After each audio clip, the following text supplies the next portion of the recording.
Hello, good afternoon, everyone. I am Lindsay, and this is Maria, and we are Roomies Review the Movies. We are two old college roommates, Mhm. and I had my degree in film, and Maria has been doing reviews and commentary on film for the past 20 years. So we have come together on this show today to discuss Eddie Murphy's The Distinguished Gentleman. Mhm. Came out in 1992. This is Maria's first time viewing The Distinguished Gentleman. So this would be pretty interesting to hear your thoughts on it. Saw a little bit of your thoughts on Twitter. Yes, I did love to eat watching it. So Yes. Yeah. Twitter, X, whichever one you want to call it today. we're calling it Twitter. Mom Yeah. calling Twitter. I'm calling Twitter. So Right, right. Um, so this movie came out in 1992, at the end of 92, yeah. actually. And So it would have been hmm, like 9 years old. right. Yeah, yeah, we would have been 9. So this is a movie that I did watch quite a bit as a kid, and then rewatching it again as an adult. There was a lot of stuff in this movie that went way over my head. Yeah. I didn't know what was going on apparently in this movie. Yeah, it makes you wonder what was it? What did I think I was watching? Right. I don't know what I was watching. I just know it was Eddie Murphy and the jokes were funny and I laughed and I watched it quite Yes. often. It's Eddie Murphy doing a lot of accents and impressions. Yes, So yes. that alone is funny. Right. And You then can't you go wrong. also have his trademark laugh. Right. Yeah. Right. Exactly. And then his like, GQ smooth talk, Mhm. you know, all those elements are in this movie. We also have Shirley Ralph. Yes, I You know, love her so the, much. yes, She's gorgeous she's in there. amazing. Yes. Still to this day, like she Mhm. still look good. But yeah, so we have her in, and this is pre Moesha. It's around the time of Sister Act 2. So this was Sister Act 2 era. Yes. So we also have Chi McBride. Chai. Chi McBride. I always said Chi. That's all right. Yeah, Yeah. it's probably not you've not said that often, so but I was a big Boston Public fan back in the Oh, you day. were? Okay. Yeah. Okay. Well, that makes sense. Yeah. So um I was looking, I think this was like his first movie. Because this was Oh, before What's Love got to do with it. oh wow, yeah. So he Yeah. was very young. Yes. So we have him as well. Then we also have a few other people. Let me pull that back up. Yeah, We Charles have Dutton. Yes, Charles S. Dutton. And Mhm. while I was watching it, I was just like, he is such a underrated or He makes actor. sense. Yes. This was He right is around the time of amazing. Rock, when Rock was on the air. Yes. And Mhm. then that was just a stroke of art, especially when they started doing them live. You know. Mhm. That show was so good. Yes. So, but yeah, and he was doing his thing in there because this was around the time of Men's Society. So, Mhm. yeah. Um, Also, we have James Gardner and Lane Smith. Oh, and then also we have Victoria Raoul. Now, if anybody ever watched The Young and the Restless, that was just Oh. back in the day. Oh, no, I never saw it. Oh wow, you never watched The Young and the Restless? Mm-mm. Yeah. I grew up in a household where my mom and my grandma watched it on Yeah. TV. So yeah. But yeah, so and then she was also on Diagnosis Murder as well. So if you ever watched that, that was the I think she was a doctor as well. I recognize her face for sure. Hmm. Yeah. And then she did commercials as well. Um I wanna say was it Pantene Pro-V? I can't remember. Really? Yeah, but she did it as a celebrity spokesperson. Oh, I see.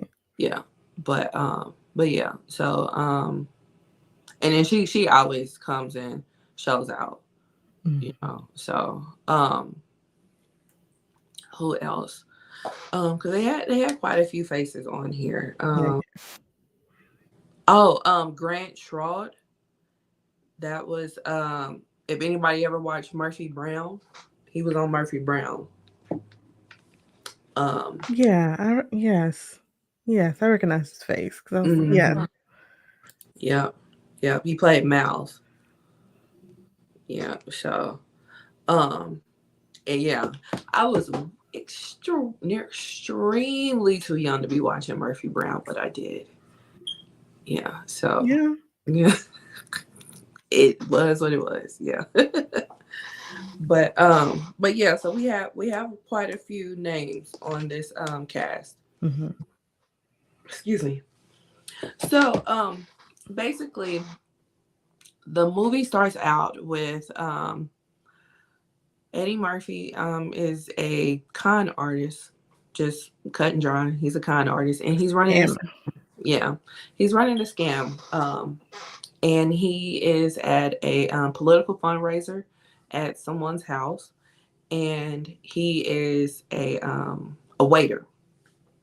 And so then they are him and his co-workers, quote unquote, they run several different scams that intertwine with one another. So one of the scams that they run is a 1-900 hotline that It's like Girls of the World or something like that? yeah, yeah. So Miss Loretta, who is played by Shirley Ralph, she basically is the one that's over the 900 number, and she talks to these people over the phone with different accents, Mhm. and she, they're clocking money left and right. The Well, Swedish accent seems to be the favorite for the yes, customers. yes, yes, it is, and they got a politician, and the politician that they got is where this fundraiser's at. Is at this, Yeah. excuse me. And so he got word that the lady was there because he didn't make this lady all kinds of promises and whatnot. So he ends up seeing Miss Loretta and pulls her into a room, and she basically is running a scam on him. And then um, Eddie Murphy's character, which is Thomas, he barges in and he's saying that he's an undercover agent, that he's been tracking her down and whatnot. Then another person that's a part of their scheme, he comes in. So it's like three of them that's running this big scam on this politician, Mhm. and they get him out of some money. They get him out of thousands of dollars and a Rolex watch. Yeah. So And the whole time, Thomas is playing the character of the undercover cop, and the other two are these criminals, and he's handcuffing them together and all this stuff, and he's mhm, telling the politician like, "Oh, we have to call the police so that they can get your testimony or whatever, so we can make sure it doesn't happen to mhm, anybody else." Blah blah right, blah. And of course, the politician is terrified because he doesn't want this news to get out. at So all. that's when, right? That's when he's asking about this scam ring and stuff, and Mhm, uh, that's when Thomas tells him, "Oh yeah, they usually want like $5,000 per person in the gang or something like that." mhm. And he's like, "That's fine." And Thomas is like, "What?" He's like, "Well, there's four of them, right?" And the politician is like, "That's fine." And like apparently he just has most of it in cash in his safe, and Mhm, so and then that's he offers how, the watch because he doesn't have enough, right? because it's like 5,000 per person, and it's like 4 people. That's part of Yeah, the scam. yeah. So, So yeah, so they, run the scam, and they get the watch and the money out of him, but, he wants to hold them until he makes sure that they really have the tapes, because they said mhm. they had recordings, and he wants to make sure that he gets those recordings from them. So once he gets out of the room, he's thinking that he's walking out the room with Thomas, but Thomas then bailed. Yep. And, They would, because they had gone from the office back into like the ballroom area where yeah, everybody else was, and the and the folks who police came assumed for that it. Thomas was a waiter were like, "Hey, where's my drink that I ordered or Mhm. whatever?" And so he's like, "Oh, you mean the other waiter who got it first?" So he's playing like two different waiters, one named Mhm. Jamal, one named Jamal, I Jamal. think. Mhm. Kareem and Jamal, that's what it was. Yeah. And so he's pretending as if he's somebody else. And Mhm. the woman who's asking about her drink is looking at him like she's not sure if he's the same person or not, Right, but right, she's too afraid to say anything. right, right. And so, and then the politician, he ends up going to greet the police chief. So he really got a bill now. So he leaves. Like they almost didn't make it, but they ended up leaving, and they got away with the money and the Rolex. Mhm. And so then we fast forward to us seeing that pretty much he does have this whole operation where they do all kinds of scams. It's like a known thing that that's what he is. It's basically a con artist. And so while he's at home with his grandma and Miss Loretta, that's when they see that there's a politician that's running for Congress out of their area, and his name is Jeff Johnson. Well, Jeff Johnson ended up passing away because he was having sex with his secretary Mhm. Cheating on his and wife. right, cheating on his wife, and he had a heart attack in the middle of sex. Mhm. So they see on the news that he's passed away, and so he comes up with the idea. After he's done some research and whatnot, he goes back to his coworkers, and Right. he His comes team. up with right his team, and so he comes up with the idea to run for Congress. Yeah, Because because while he was hiding, like, or while they were running with the money from the scam, he heard 2 people, involved in politics talking about, like, all these deals they were mm, and all the money they were gonna get from it, and that's when right, he's like, "Oh, I'm in the wrong business. right, right, Big scam is right. This is the politics." huge scam, right? Right. So yeah, so he comes up with this idea to run for Congress, and he's going to run off of name recognition because it's too close to election for the Jeff Johnson that passed away to be taken off the ballot. Mhm. So, and then on top of that, because it's a congressman, people don't really pay attention to who their congressmen are. So he's he's basically gonna run off of Yeah. this whole idea of the name You never say name. Right. so So his name, because his legal name is Thomas Jefferson Johnson. yeah, because Yeah, apparently his grandma liked Jefferson or whatever. I was like, "What are you yeah, talking what? Like, what do you mean?" yeah. I mean, it makes sense because like some of the older black people, they put certain politicians in a high regard. But it's never Jefferson. It's usually, Mhm. Washington or maybe Lincoln, but or Yeah, or FDR, but JFK. Jefferson, Yeah, JFK, RFK, but yeah. not Jefferson. Right, right, right. Yeah, I And don't I know was just like, as my Jefferson, theory but was that, they're probably part of the Sally Hemings Jeffersons, maybe? yeah. Yeah, I mean, it's possible. Mhm. 'Cause Um, this was, like, just a few years before that whole story really whole broke thing blew big. up. Yeah. Yeah, yeah. So, but there was always like word around, Rumors. Mhm. yeah, that he really did have like an affection for her, and they really Yeah. did have this love affair and whatnot. So, A love affair. She was a slave. facts, facts. But you know how they like try to play it up or whatever, and Yes. they try to really play up that Thomas Jefferson was really like a person that people liked, but it's like he was a slave owner at the end of the day as well. And So she was 15, so yeah, so yeah, but we're not gonna also half go. sister of his wife. And then there's that.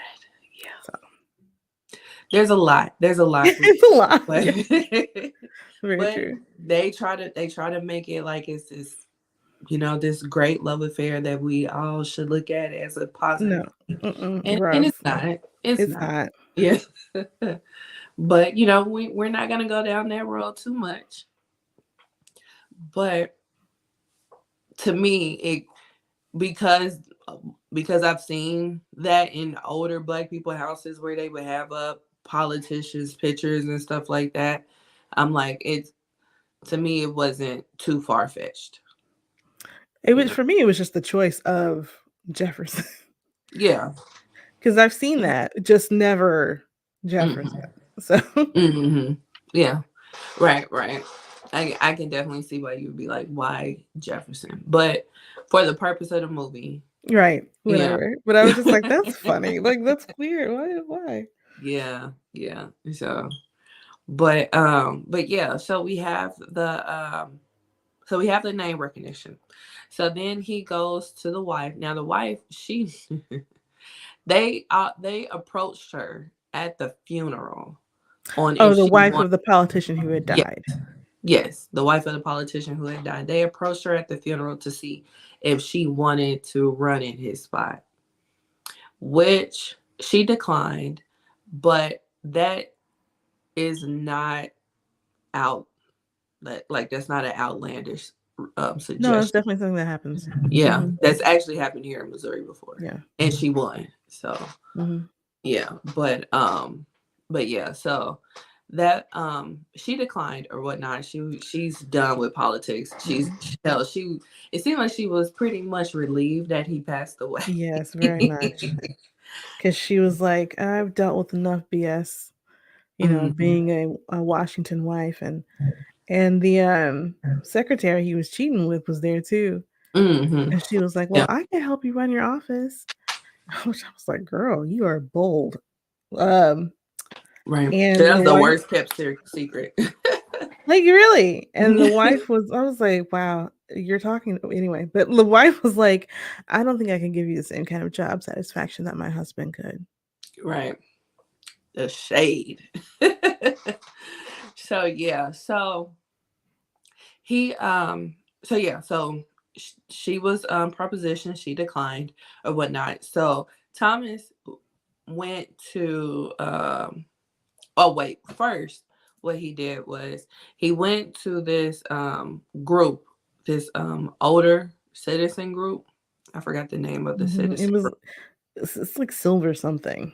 Silver Fox. That's what Silver it was. Fox, yeah, Silver because it Fox. made me think of the Silver Sneakers, Yes. group that Yeah, you right, see. right, right. Yeah. So he went to the Silver Fox because what he needed was almost 600 signatures to be 6,000, like, it was like was it 5,600 oh, I signatures. thought it was 500. Okay. Mm-mm. So almost 6,000 signatures was needed for him to be placed onto the ballot.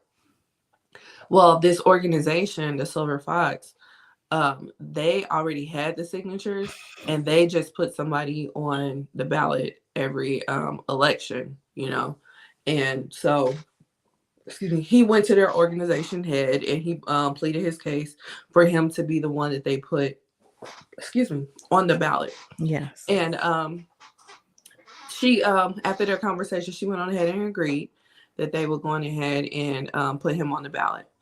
And so he He ran off the his name Jeff. promises and everything, like, Yes, all these promises and whatnot. And he ran off the name Jeff Johnson.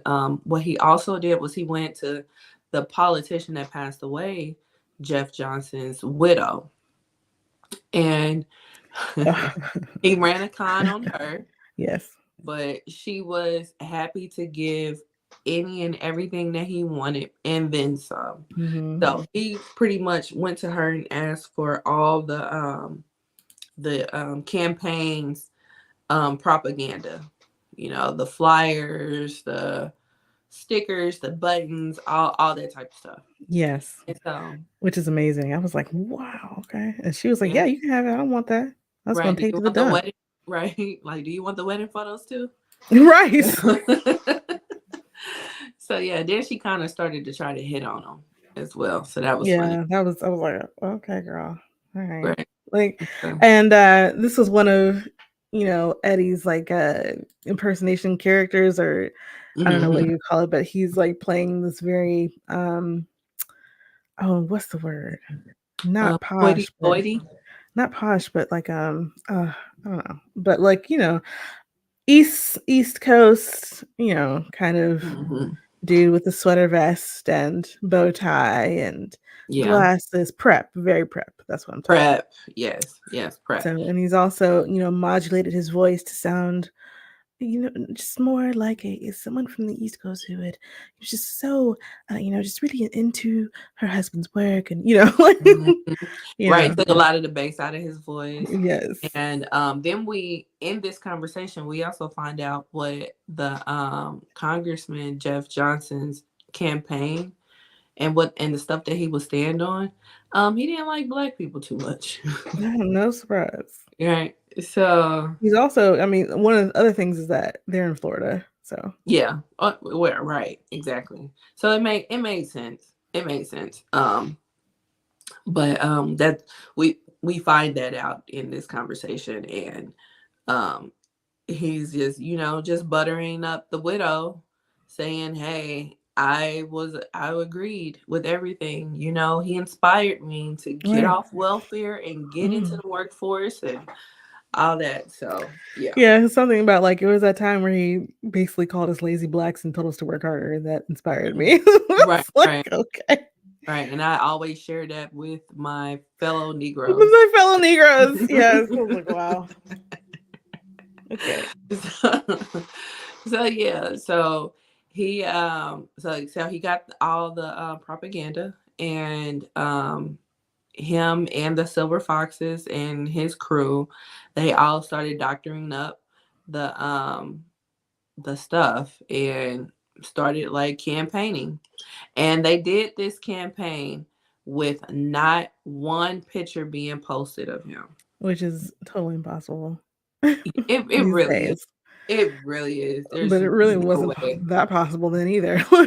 Right. Right. Like he didn't do a a he, interview. he He didn't do didn't do a town hall meeting. He didn't do a debate. He didn't do none of that. They came up Well, with you have every to do a excuse. debate, my guy. Come on. Right. If you don't do nothing else, you gotta at least do one debate.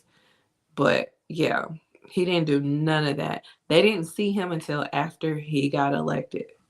So, and basically what he said was what it was on election day. A lot of people with the congressmen, they just kept voting for the same name they've been voting for. Hmm. And that's what they did. And they got him elected. And his election speech was every catchphrase that a politician has said in the past 20 years. So Yeah. And that's that's all they were. Not even like it. strung together coherently. He's just saying No. catchphrases. Right. It's very Donald Trump. Yes. Yes. Hmm.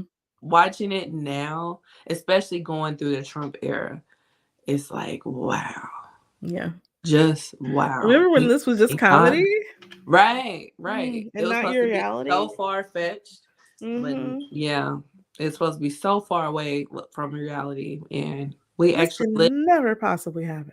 right. We actually lived it, and they're trying to make us live it again. Well, that's not gonna happen. No, no, no. And they are seeing to it by any means necessary. Hmm.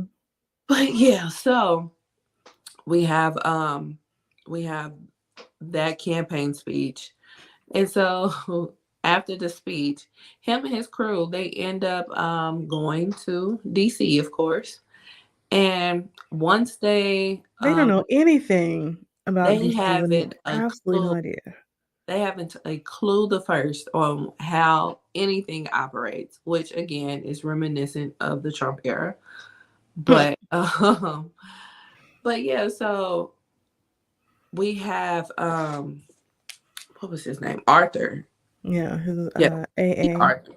Yeah, administrative assistant. right. Well, we have him meet them at the airport, and he was the original Jeff Johnson's AA. And so he's pretty much, campaigning to be the new Jeff Johnson's AA, which he eventually gets the job.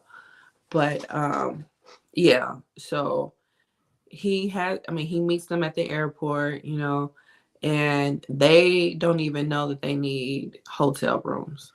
And Which, on top, like, where were you gonna stay? that's what I'm like. Have Like you they was never traveled before? That literally doesn't make any sense. right. They were literally a fish out of water. I don't know who they thought was supposed to make that for them, but yeah. So, Yeah, that part um, was kind of like wild to me. Like, y'all didn't even set up your own place to stay. right, or at least get it confirmed before you even left Florida. Like nobody What had was a the discussion plan? about this. Like I know, like nobody was like, "Hey, where we staying?" Nothing. So, so yeah, so Arthur he calls all around because what ended up happening was that there was some big convention, so a lot of the hotels were sold Books. out. Yeah, Hmm. so he ends up finding them a place, and then he ends up meeting them the next day because they did not know that there was a lottery for freshman congressmen for office for Hmm. offices. So they end up seeing him again at the office that was given to him because he wasn't a part of the library or the lottery. He didn't participate in the lottery. Why Mhm. he didn't? Who didn't? Why didn't we know about the lottery? What happened? Right, right.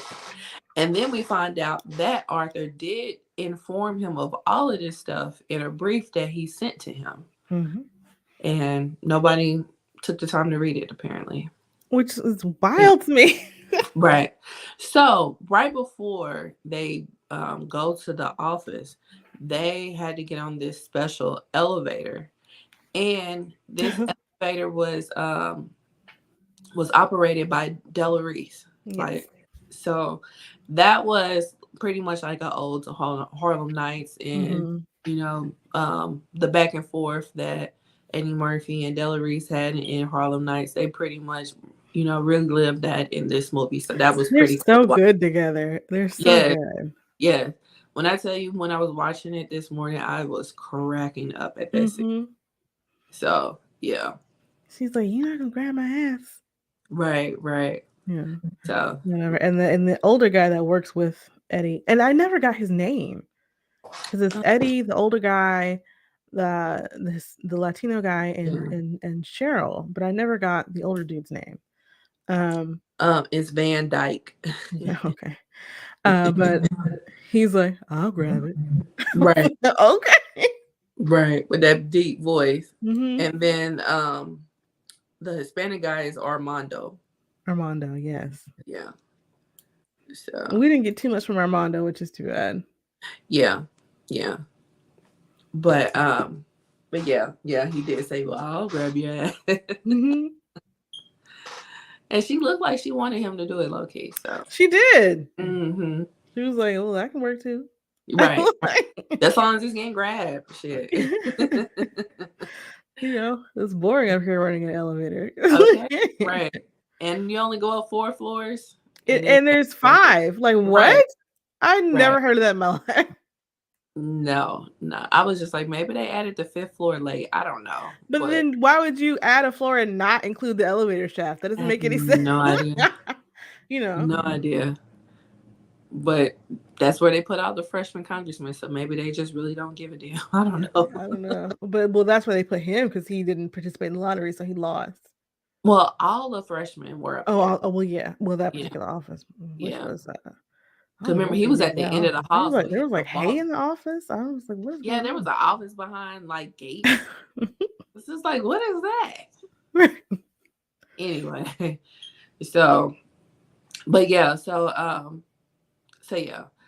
After the whole office situation, that's when he officially hired Arthur and told Arthur that he basically needed to inform him about everything so he doesn't miss anything from here on out. Which I feel like that was a smart move because Arthur was on it. So Yeah, yeah. especially since his team was not. So Right. Well, I mean, they don't know. yeah, but like they didn't even give him his mail. That's what I'm thinking. Right. All that mail was sitting up there. That place was in disarray. But yeah. So we pretty much have him like, going through the motion of they had the banquet to Welcome the new yeah, to class. welcome the new class. Hmm. whatnot, and he's meeting people there and whatnot. Then he becomes chummy with the chairman. That's Dick. that's and Dick so Dodge. yeah, Dick Dodge. That is hilarious. So he ends up becoming chummy with him, and then he's pretty much known as his yes man for the most part. Because he's looking to make money. Like, Yeah, that's all they're there for. yeah. At the end of the day, they're a con artist. At the end of the day, they want money, and that's just what it is. But yeah, so we pretty much see him going through the motions and whatnot. Conning people left and right because he really don't know what the hell he's doing. And for the No. most part, that's what we see him doing up until a certain point. And then before we get to that certain point, we are now introduced to Victoria Rose's character, who is Celia.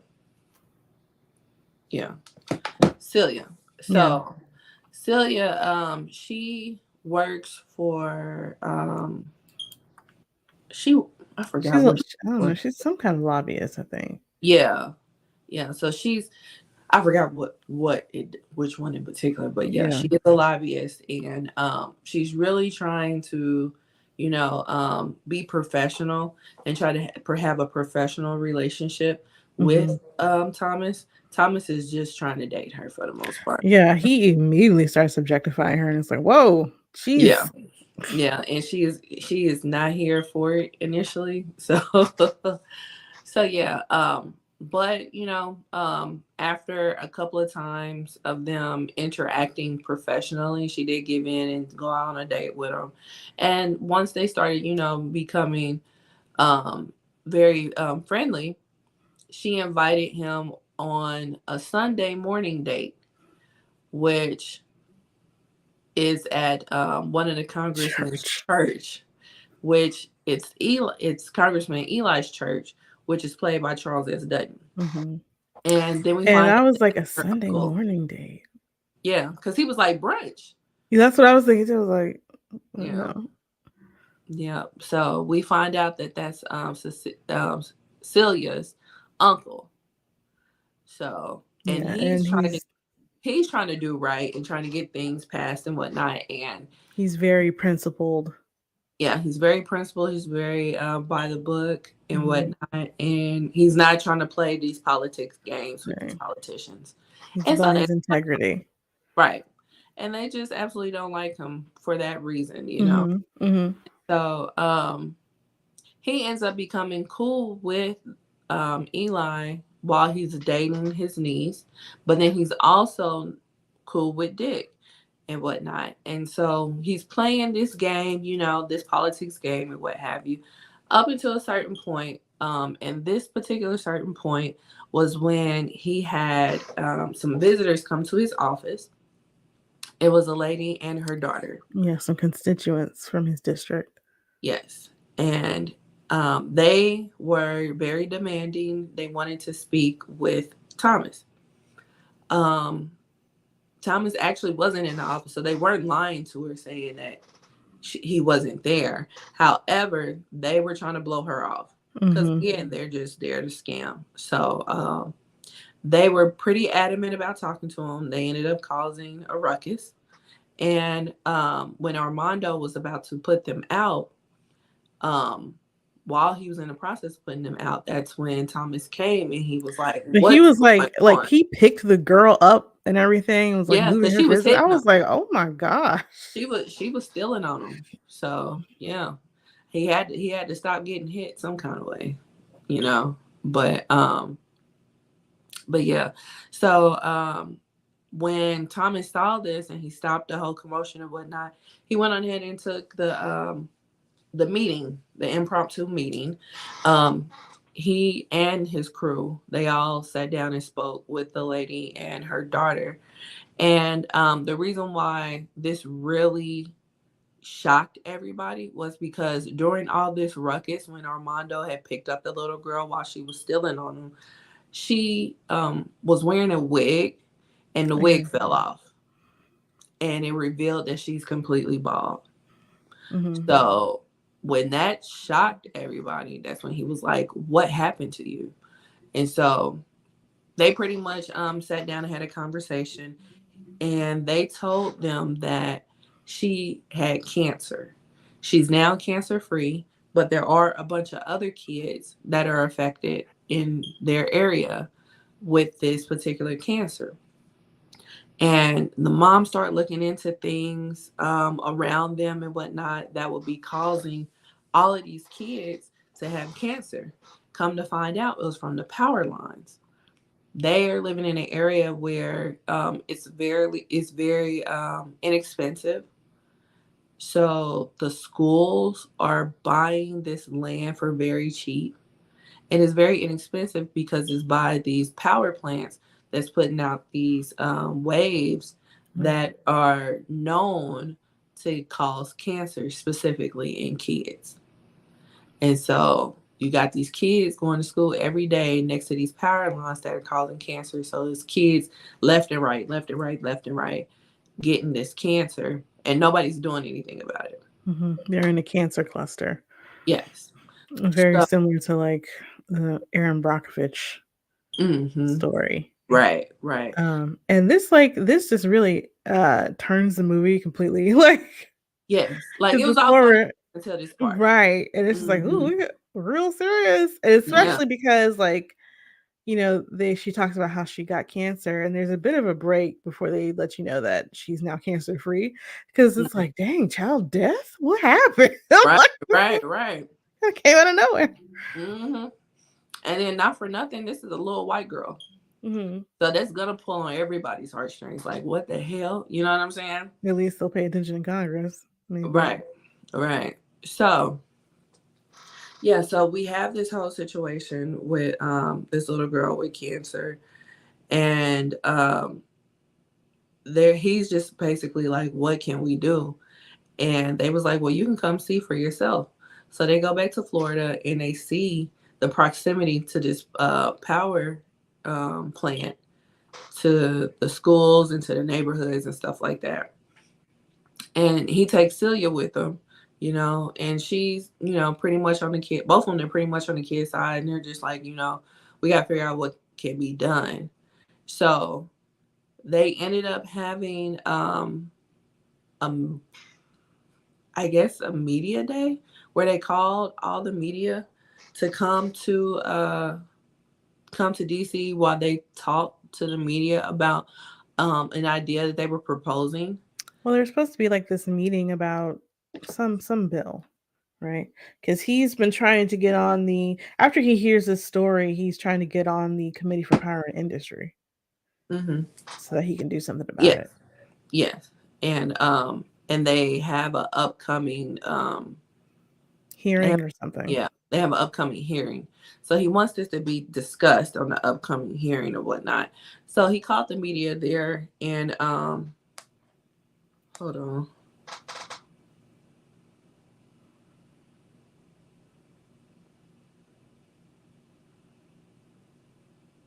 You okay? Yeah, I'm sorry. I just got just got a text, my bad. So so yeah, so they had a media day where they came and they spoke to the media, and they were putting out the idea, trying to get publicity behind this idea because they really want to make this change and whatnot. And so Dick came, and he pretty much intruded on the speech that they had for the media and took the press, for this, because who doesn't want to help a little girl with cancer? Right. So He steals the spotlight. yeah, basically. So when he stole the spotlight or whatnot, so Thomas is thinking, okay, I got Dick on board for this, right? Hmm. So after they get done, he has a conversation with Dick, and Dick was like, yeah, I mean, I feel bad for a little girl with cancer. We all feel bad for a little girl with cancer, but I'm not gonna I'm not Do gonna anything about do it. anything about this. Like, What? so then he calls in his homeboys. His homeboys come in, and they all are heads of their respective committees and whatnot. And they all pretty much lay it down on the line for him and tell them why this is not a good idea to try to fight this. Mhm. And it's all because of money. It's going to cost so much money to do this, so much money to do that. And do you want to be the one that is the face of everybody's electric bill being 5 times higher than what it is?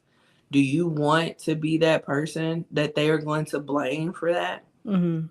So it really got his wheels turning, and he's just like, I get it. And when you look at that scene, they are making some.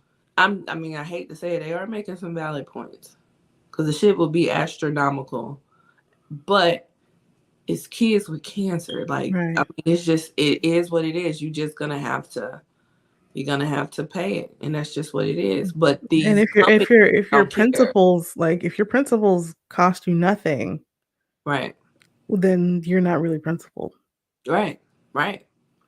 But I mean, but their argument was good money wise, and it was good enough for him to back out of it. And Celia knew that once she saw him, because he had came back home and he just was like, yeah, no, I'm not feeling it today or whatnot.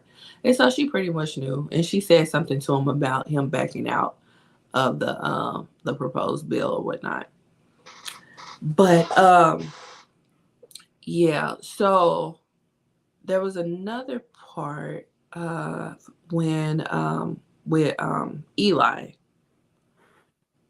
because again he wanted to have this proposed bill, and Dick got it to where he's not even going to be heard. And so Eli confronted Dick about it and whatnot, and Dick blew him off or what have you. And so also Dick goes to Thomas and lets him know, hey, you you need to talk to Eli. Like, I know y'all getting pretty cool. You're dating his niece or whatnot, but you need to talk to him to kind of get him off my back. Mhm. And so he does try to talk to him. Um, and they went out for crab, and they were The drinking. biggest crab They I've were really ever good, seen. and I'm But pretty also envious the of what bib he was oh, really? Right, I know. And the bib he was wearing had lobsters on it. So I was like, "Oh, okay." Yeah, I Yeah. think I was just thinking like it was just a seafood shack. Yeah, yeah, I was like, "Maybe that's Hmm. it." Yeah. Yeah, yeah. Those So crab were they huge. were very huge. They were very huge. But he was handling them like it was nothing, and they were handling the crab and drinking the alcohol. And so Yes. Loretta came and she ended up being their DD. And so, excuse me. So while, Because Eli was trying to hit on her, it looked like a little bit. yeah, because his face did light up a lot Mhm. when she walked up. So, Mhm. which I could see that. But in the same breath, I kind of was like, this is the pastor he did have on a wedding ring. So I hope Oh, he that she's did? not I good. missed the wedding ring part. Yeah. Yeah. Yeah. So I was just like, I hope that's not what it was. I just think he was just smiling because she's nice on the eyes. I'd probably smile like that too if I was in her presence. So It's gorgeous. Like, come yeah. on. So And yeah. we never hear him mention his wife or anything or No, but I did peep that he did have on a wedding ring. So Mhm. yeah. But which I mean legit means nothing, but still. But we yeah, so she's their DD because they've been drinking quite a bit because they've been there a while. Mhm. And while she's driving them home, this taxi driver who is paying way too much attention to these prostitutes, Who um, are very well dressed, but all yeah, together. yeah, just right in front of the Capitol like it's nothing, but whatevs. So he's paying way too much attention to them and pressed on the gas instead of the brake and rear-ended them so Mhm. tough that they ended up running into a concrete barricade. Yeah, like those little kind of concrete, barricades you might see in between the sidewalk and the street. Right, Yeah. right. And so that knocks out Miss Loretta and Eli cold, and Thomas was in the back seat. It knocked him out for a couple of seconds. but it did not knock out the taxi driver. He saw what he did, and it turned into a hit and run because he Mm-hmm. held it out of there. So Thomas got out the car and he goes over to a payphone, a payphone, and so he calls 911, and then he also calls Dick, Mm. and he lets Dick know what's going on, and Dick tells him Yeah. Yeah. to go to this hospital and then go Yeah. home, and he'll take care of everything else. So then after Dick gets off the phone with Thomas, he calls Thomas's AA, Arthur. And Arthur can't get no sleep. This is like no, the third time they've been right, waking him up in the middle of the night to ask him something. right, right. And so he called him and he told him what was going on and what the play was. So of course Thomas doesn't know what the play is, but this is pretty much like gold dropping into Dick's lap in regards to Eli, because we again know that Eli is an outstanding pillar of the community and a pastor. So they ran a story to the news outlets that Mm-hmm. he in a car with a woman that is attached to 900 numbers.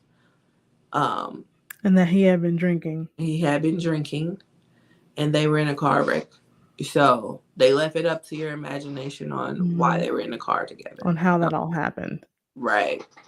So that yeah, that was the play that they ran. So of course, um Thomas sees that on the news, and he's not even mentioned with being in the car. At Miss all. Loretta's name is not mentioned with being in the car. The only person that was mentioned was by name was Congressman Eli. So Thomas sees this, excuse me, on the news, and he's just like, WTF, I need to go do some damage control. So he goes to the hospital to check on Congressman Eli, and he is met by Celia. And Celia is visibly upset, verbally upset, tells him Mm-hmm. to leave. She's done with him. And And the so, thing is, like, he'd also, like, on one of their dates where they're talking about, actual things she wants to try and get done in politics, he has no idea what she's talking about.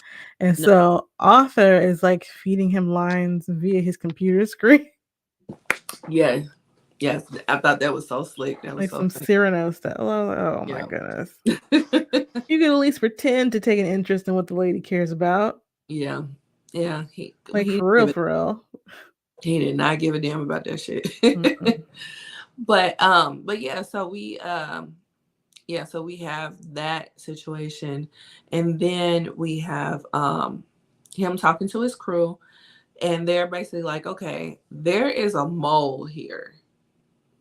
Who is the mole? Because Dick has told him that he got his ear to the streets, but he's like, it's more than just the ear to the streets, Mhm. and we need to figure out who the mole is.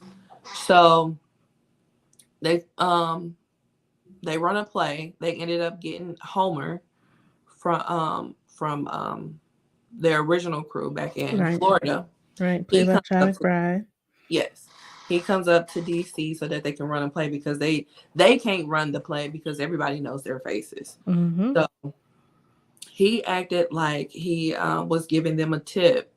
And so they were saying, okay, well, if this tip gets back to Dick, then we know who the mole Where the is. leak is, yeah. Yeah. So Thomas and Arthur went to go meet Homer, and Homer gave him the tip, and the tip did get back to Dick.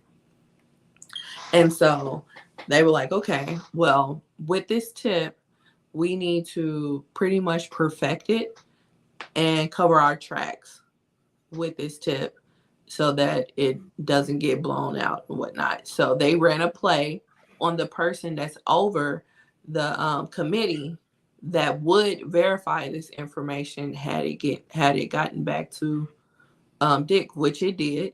And Mm-hmm. so they ran a play of him coming into the office acting like an exterminator so that they can get him, which was that congressman's name is Scooter. Oh, They that's had right. to Skeeter. Skeeter, yes. So they had to get Skeeter out of the room. Skeeter speaks with an English accent, so when they got him out of the room, because they acted like they were fumigating his office, they got him out the room just in time for Dick to call him to verify this information. So that was another impersonation that we got from Eddie Murphy, playing someone with an English accent to talk to him or whatnot. And Yeah, so, he does Yiddish, and then he also does a yes, Chinese accent. I was like, "Oh, okay." yeah, Like, right, what's right. that? He did a lot. He did a He lot of did. accents. And there was another scene earlier where he's pretending to be from the NAACP, and Yes. he's basically doing a Martin Luther King impression. Yes. Very funny. That was so funny. Yeah. So we get a lot of impressions from him. So that's awesome. But then we have um we have that play. That play got ran to perfection.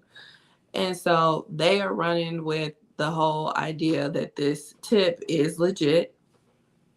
And so they end up going to the hearing.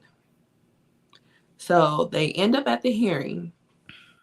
And at the hearing, that's when Dick, being the chairman of the congressman of Congress rather, he is doing his spiel or what have you, and And Eddie and his people have invited like everybody, like the Silver yes, the Silver Five, Foxes. the lady that with the daughter, Mhm. everybody is pretty much there to hear this. All the media outlets are there.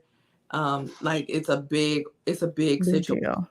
You know, this is being simulcasted throughout the country and whatnot. So they are really making this a big production, and which is probably something that probably wouldn't be had they wouldn't have a fraction of the audience on No. a normal on a normal day. So yeah, so we have Dick getting up doing his spiel or what have you, and then he gets interrupted by Thomas. And while he's Well, getting Thomas interrupted, wanted to do like the introduction or something like that. yeah, Yeah. and so they have this back and forth, and then he pulls out this tape saying that he has a lot of incriminating evidence on this tape. Well, And what happened? Well, Thomas is talking like he's introducing him, mhm. like, and he's saying, "I'm so glad he's decided to work with me on blah blah blah, on like the whole clean like thing that Oh he yeah, wanted yeah, to yeah. do."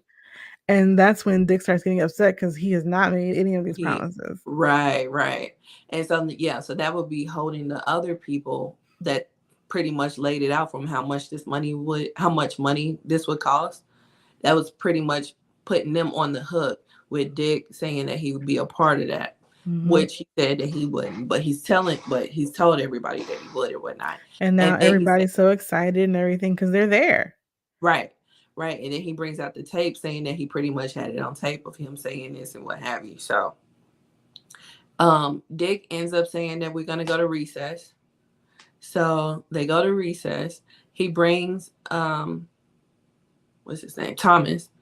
Dick brings Thomas back into his quarters and pretty much, goes off on him. While he's starting to go off on him, one of the people that was from Dick's crew comes in there completely going off. While he's going off, he's listing all the things that he has done for him that are under the table that's completely illegal. So during this or what have you, they calm down, or Dick calms him down rather, and tells him, we pretty much got him. We can turn this around. We just need to see what's on that tape. So he Yeah. starts Because saying Thomas like, is like, oh, if we don't go through this, I'm going to release this tape to CNN. It's going to go on live, yes, of you saying these things. And that's when they're like, well, let's see the tape that you got. Right. Because right, he brought in the camera with the tape. right. Because Thomas started making a list of demands, and Hmm. they was like, we need to see what's on this tape before we agree to do any of the sort, Okay. You're right. So they strong arm him to get the tape out of his hands, and they played the tape. Once they played the tape, that's when they see that the tape was fake. So the tape showed the 900 number commercial. For girls of the world. Yes. So that's when they pretty much tell him like, "Hey, you need to do what we say, or you're done." And so he agrees reluctantly. Then they come back from recess, and so Dick tries to resume the hearing, and Get it on track to what he was talking about. right, and then Thomas interrupts him again, and so Dick has had enough.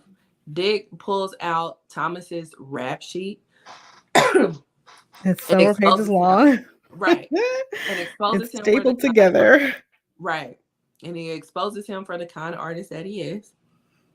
Thomas takes the rap sheet and he's just like, all of this is true except for this one thing. This lady got her shoes back, but but he was just like, this is true. Like, yeah, Yeah, but that's me. yeah, but he also, I mean, but he finessed that or whatever, and turned it back on to Dick and what have you. And while they're arguing back and forth, that's when we see Homer plays the tape that was given to him while they were going back into the Back room. in the session. Yeah. Yeah, back into the session. So this tape is a recording of the conversation that just took place. So everybody is seeing it. They gave a cord to C-SPAN so everybody that's watching can see. Mm-hmm. Excuse me. And they're listing all the illegal things that have been taking place. So with that, now we see that pretty much Dick is going to jail. Yeah. So he's pissed off. He wants order because Thomas had made everybody start clapping because Dick is going to jail. So so Dick is pissed off. He comes from the top part of where he was sitting. He comes down to the lower part where Thomas is, and Mm-hmm. while he's coming down there, Arthur goes up to Thomas and he's like, "What are you doing? Are you crazy? We all going to jail." And so as soon as he did that, he turns around and he sees Dick coming towards him. And so when he saw that, he puts Arthur in front of him, and Dick punches Arthur thinking he's punching Thomas. So knocks him smooth out. So yeah. So now all the security officers are trying to hold Dick back. And so while they're trying to hold Dick back, now Thomas is using this as a photo op and starts taking pictures with Dick while he's being held back by 3 officers. So yeah. So pretty much he's gone. He's going to jail. And we have the final scene with Celia and Thomas talking about what's happening, what just happened and whatnot. And he was just like, I can't go back to my job because everybody knows my name now. Now I can't go to 7-Eleven and pass bad checks. Right. So there's only one thing I can do. And she was like, what's that? And he was like, run for president. And that was Right. the movie. That was The Distinguished Gentleman. Mm-hmm. So, what are your thoughts on this movie? It was really good. It was very funny Mm-hmm. throughout. It did feel a little long to me when we got into like the second and third acts and started changing tone a couple of times because Mm-hmm. it kind of goes from kind of fun scam to serious issues into kind of more political drama, which is still scamming, but a totally different kind of scam. Mm-hmm. Um, so I was like, oh, okay. I felt like it maybe could have been a little tighter there, but it was really good still. Eddie Murphy is still very funny, and Yeah. he's in his big fine era, so he's cute and everything. Yeah. And so you can understand the scams that they're doing because they're playing a lot of people against each other, you know, to try and get the results that they want. Mhm. Which is using game theory. I always appreciate game theory. I like that a lot. Mhm. Um, we have a really good cast here. I kind of wish there was more of them. I feel like it was Eddie Murphy vehicle, 100%. So Oh yeah, yeah, yeah. you don't really get too much of like a Shirley Ralph as I would like to have, or. Mhm. Um, but I enjoyed it. I enjoyed it. I can totally see even being like 9, I would have enjoyed it too because he's Mhm. still very funny, even if I wouldn't completely understand what was going on. Right. Right. Yeah.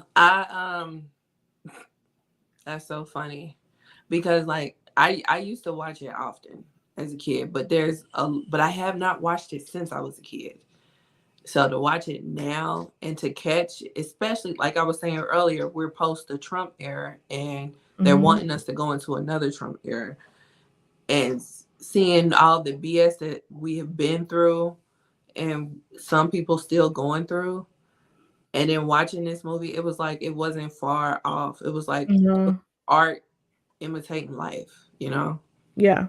There is one scene where he's talking to some guy and the guy is asking him his stance on like some particular issues. And Thomas doesn't know, right, of anything Mm-hmm. about these issues. And so he's like, "Am I for or against? Like, I don't know, you know." And so the guy's telling him, "Well, if you're for it, I can get you money from these people. But if you're against it, I can get you money from these people for like Mm-hmm. every single issue." And he's like, "Well, if money's coming from both sides, how does anything ever get done?" Right?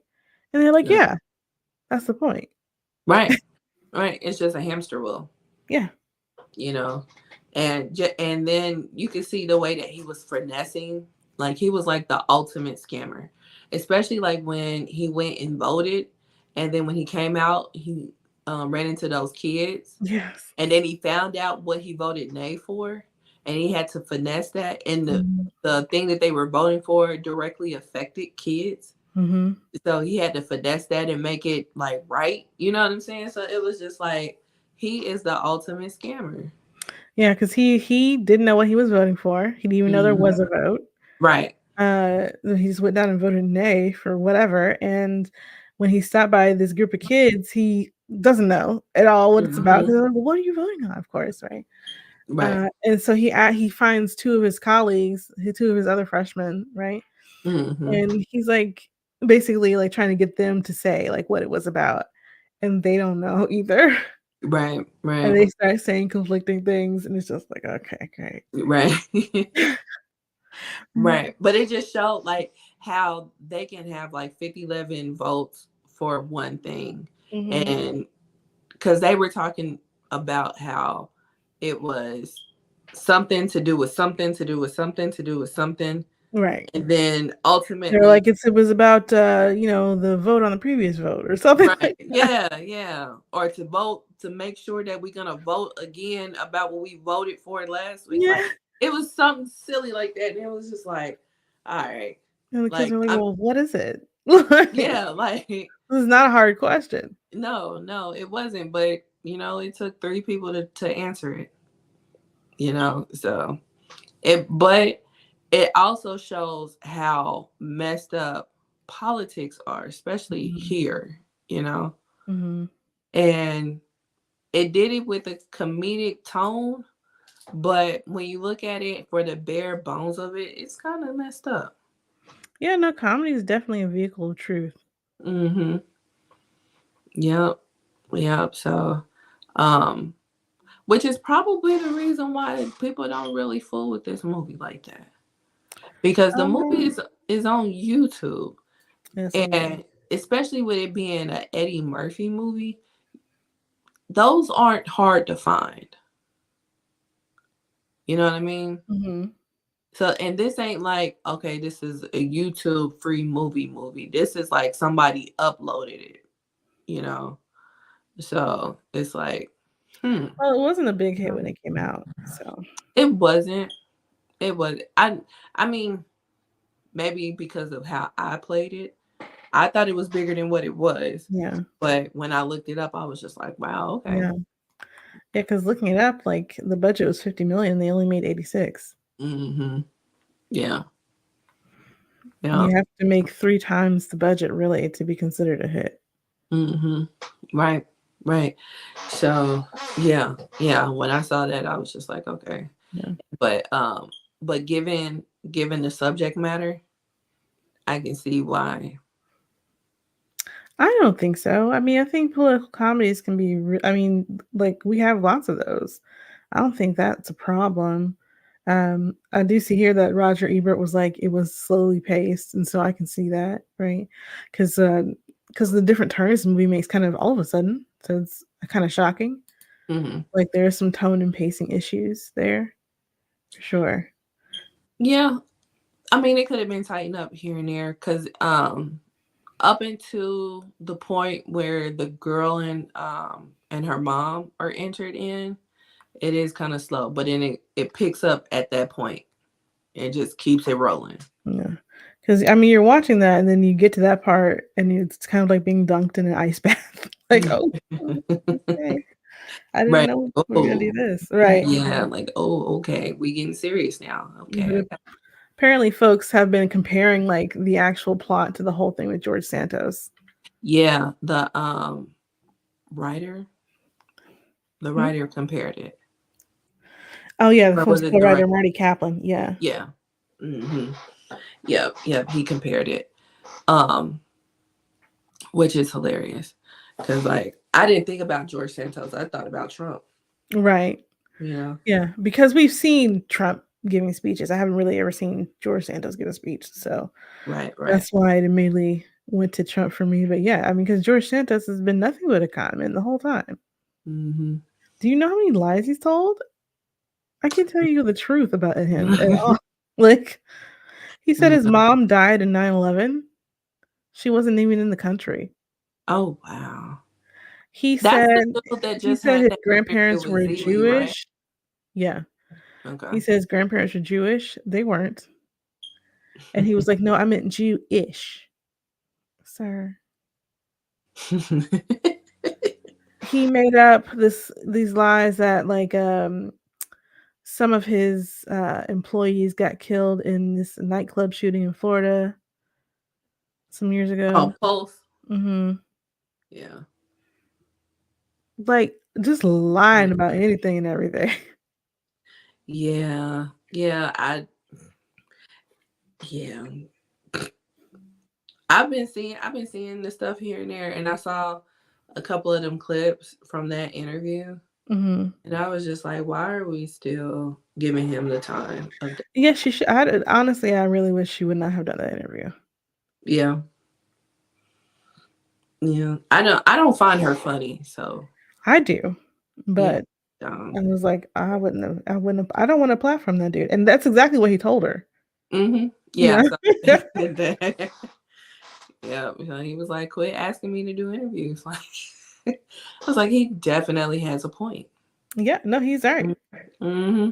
And I saw she got a lot of backlash for doing Mhm. that interview because a lot of people was like, why give him the time of day? So um Like, I mean, the story is entertaining, but I don't need to hear it from him. well, The who else you accounts gonna of, get like, it from? his huh? You The gonna accounts of his lies and stuff are already, like, well documented. Yeah, I So get I that. don't he doesn't need But to be there for me to hear the story. I would want to know the story on why. It's greed. It has to be more than greed. No, it doesn't. Because he's doing way more than the average. Because everybody does it for greed. No, no, he's not. Not when compared to Washington and, like, Mm-hmm. DC and everything. Because, like, even in the movie, he's like, "I'm just like everybody else up here." Mm-hmm. Yeah. Thomas's character, "I'm just like everybody else here." Mhm. Mm-hmm. Yeah. Yeah. I mean, you heard I mean, the whole thing with, oh gosh, of course, Thomas on the Supreme Court, like, and his, being paid his vacations being paid for by people and, being given money to people and people paying for his properties because he's on Supreme Court. Yeah. And his wife being involved in January 6th. Right. So, greed. Mm, yeah, yeah, You're already on the highest score in the land. What are you doing all this for? right, Greedy. right. You know, why spend my money when I can spend yours, basically? Hmm. You know, and they're willing to spend it because they're multi-billionaires. Yep, yep, yep.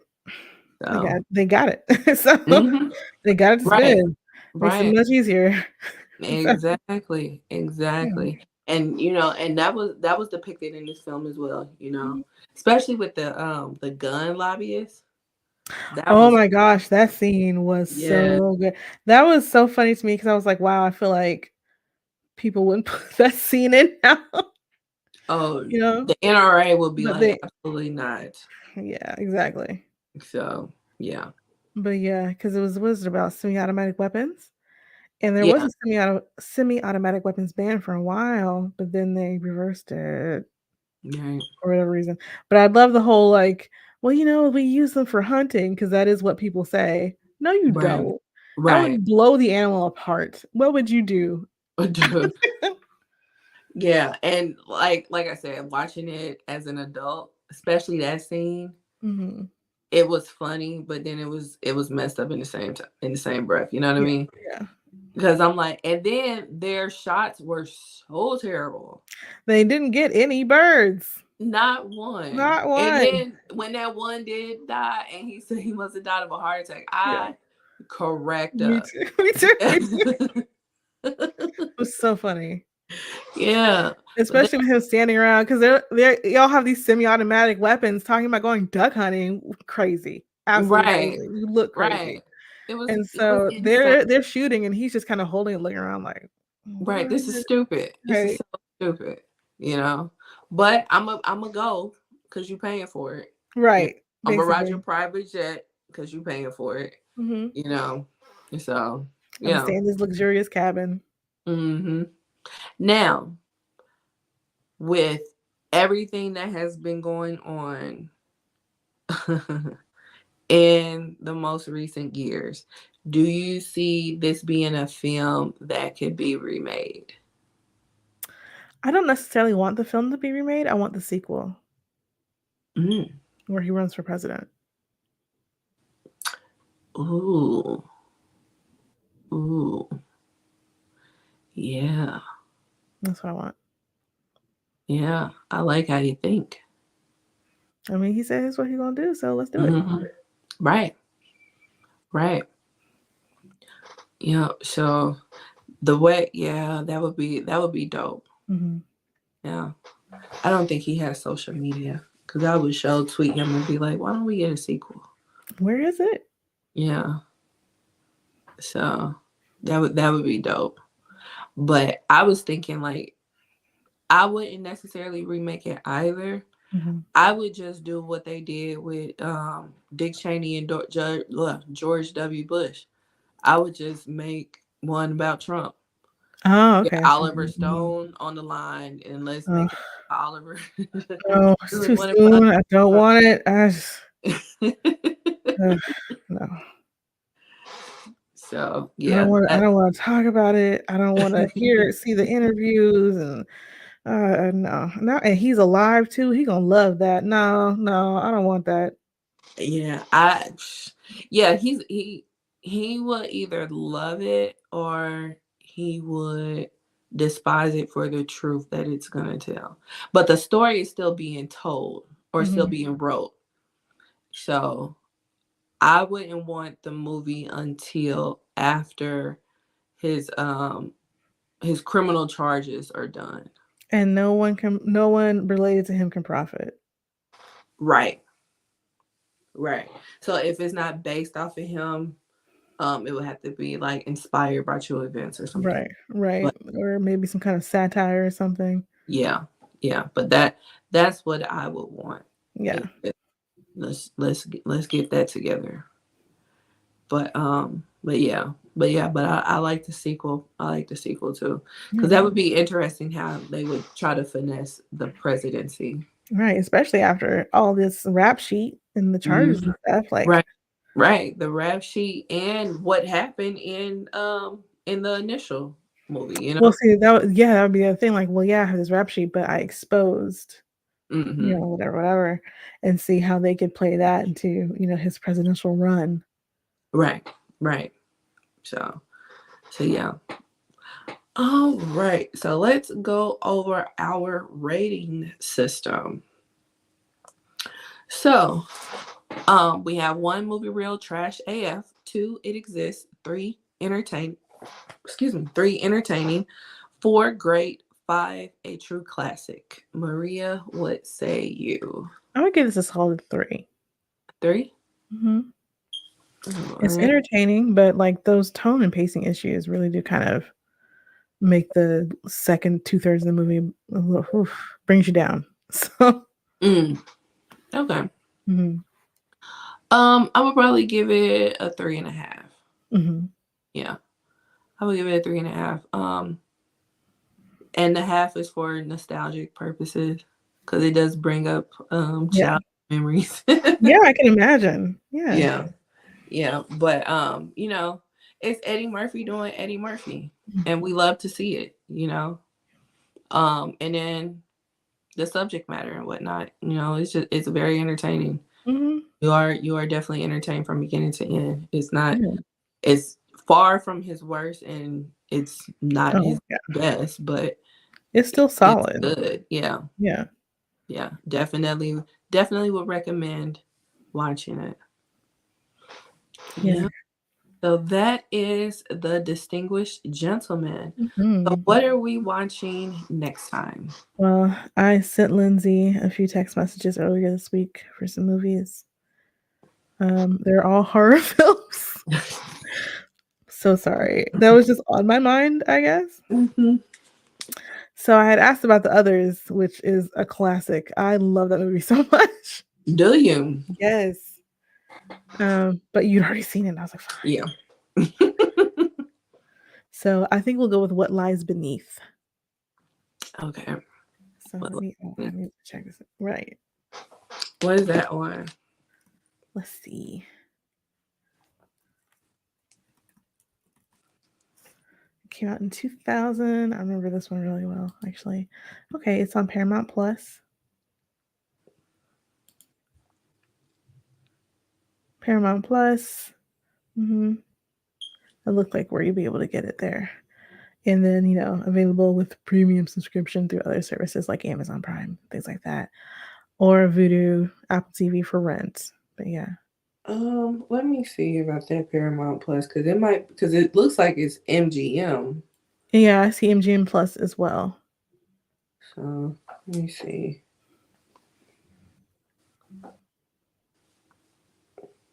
Let me see if it's not an add-on. Nope, it's not. That'll work. Okay.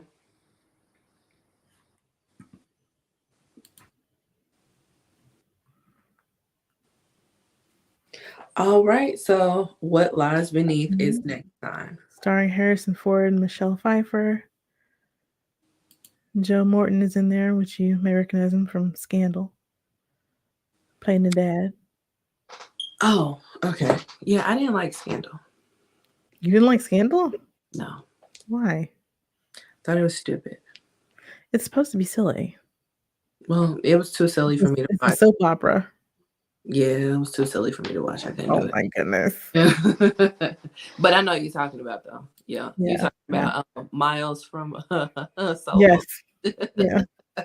Well, Miles from Soul Food, no? Yeah, the ain't that the same person?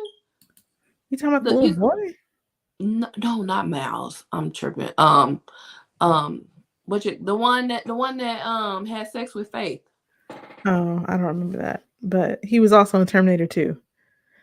He Shit. played the, engineer, and they were, like, broke into his house because they wanted the arm. No, I don't remember that. You don't remember Uh, that? Oh my I don't god. remember that part. And I have seen all the Terminators. I do not remember that part. Yeah, they broke into his house because they wanted the arm, and they were, like, terrorizing his family at first, and then they started to be kinder, and, they had to go to the office to, like, get the arm or whatever, and then he ended up blowing up the whole place. Okay. Okay. Yeah. I know what you're talking about now. But no, I'm wrong. He's not on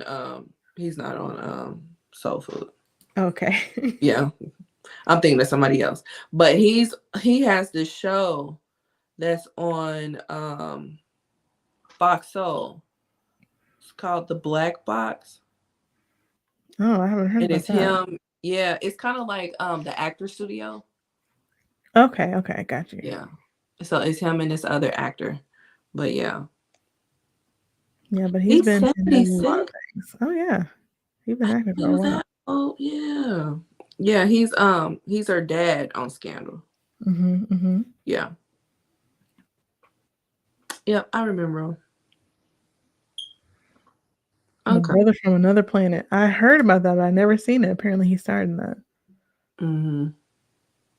Yeah, Inside the Black Box. That's the name of the show. Yeah, he's an American Gangster too. Mhm. He's been a lot. He's a working actor.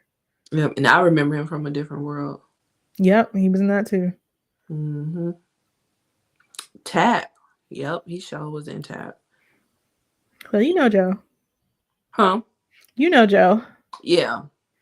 I would Have you ever say I seen would say you Tap? should definitely like look up, Joe plus Scandal speech Yeah. because he's like he gives like credible like monologues. It's really great. Oh yeah. Mhm. Okay. Have you ever seen Tap? I have not. Yeah. I remember seeing it at the theater, but it came out in '89, so I just remember seeing it at the theater. I don't remember what it was about though. Yeah, I have no idea. I don't think I've even heard of that. Yeah, it's Gregory Hines. Okay. Yeah. Oh, okay. So, okay, yes, about tap dancing. Mm-hmm. Yeah. Okay, yeah. Yep. So, all right. So, Maria, where can we find you?